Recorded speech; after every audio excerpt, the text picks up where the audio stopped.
Hey everyone, welcome to News to Astonish, where we discuss comic book related media and more. I'm your host, Ronnie. Now, before we get into the review, I like to get into a little segment I like to call Side News to Astonish. In Side News to Astonish, we just got a scoop and confirmation that Doctor Strange will be in fact appearing on the big screen with Thor and the Incredible Hulk in Thor Ragnarok. Disney's official fan club, D23, gave the following film a description, and I quote, "Thor Ragnarok in November brings together Thor, the Hulk, and Doctor Strange to face off against intergalactic baddies from both familiar and new." And there you have it. Of course, it'll make a lot of sense for Thor to seek help from our Sorcerer Supreme, because if you watched Doctor Strange by now, you would know that Thor does make an appearance at the end of the film seeking help. As to how large a role Doctor Strange will play in the film, only time will tell. In other news, we just got some insight about James Gunn talking to Marvel about doing a Moon Knight movie, and how he had this great idea about doing the film, but he didn't have the time to do so. One would think that since Moon Knight is sporting a lunar moniker, he would fit somehow into the Guardians of the Galaxy sequel, but James Gunn did state that Moon Knight does not belong there. To me, Moon Knight is a very mature character, and it would be best if he only had his series on Netflix, like Daredevil and Jessica Jones and Luke Cage. Those characters are very gritty and nitty, so they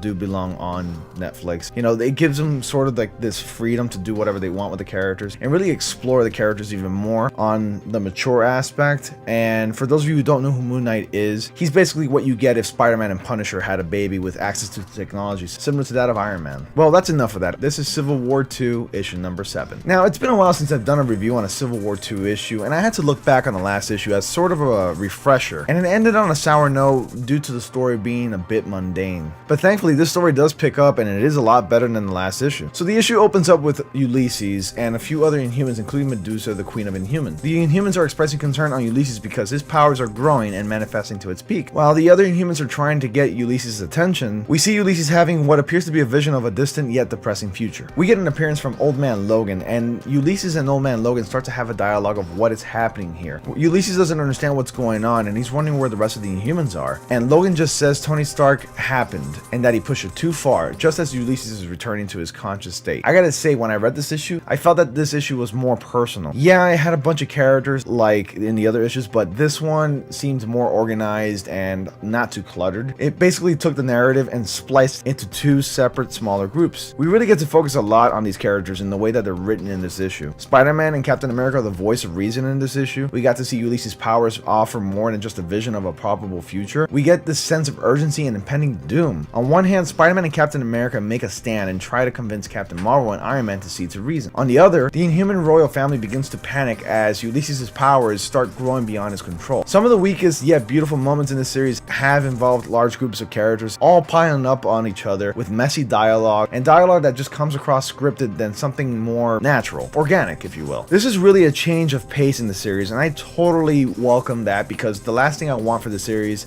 is to end on a very sour note. This issue abruptly ends with a cliffhanger, which really grinds my gears. God, I hate cliffhangers. But the rest of the issue certainly makes up for it, and I'm going to give Civil War II issue number 7 4 stars. I only hope issue number 8, which is the conclusion of the series, ends with an impactful and memorable impression, because this series needs a kick-ass ending. So that's my review for Civil War II issue number 7. If you've read this issue, what did you think? One more thing, I have an announcement to make. I plan on doing a giveaway, and I need your help. If I can reach 150 subscribers, I will give away a special gift to one of you, my amazing subscribers. All you have to do is leave a Marvel related comment in the comment section below, and I will pick my favorite one. If I happen to pick you, who left my favorite comment in the comment section below, you of course win the prize. What is the prize? You will find out on the next episode of Civil War II issue number 8 review. Time will tell. And it's a doozy. You're gonna like this one.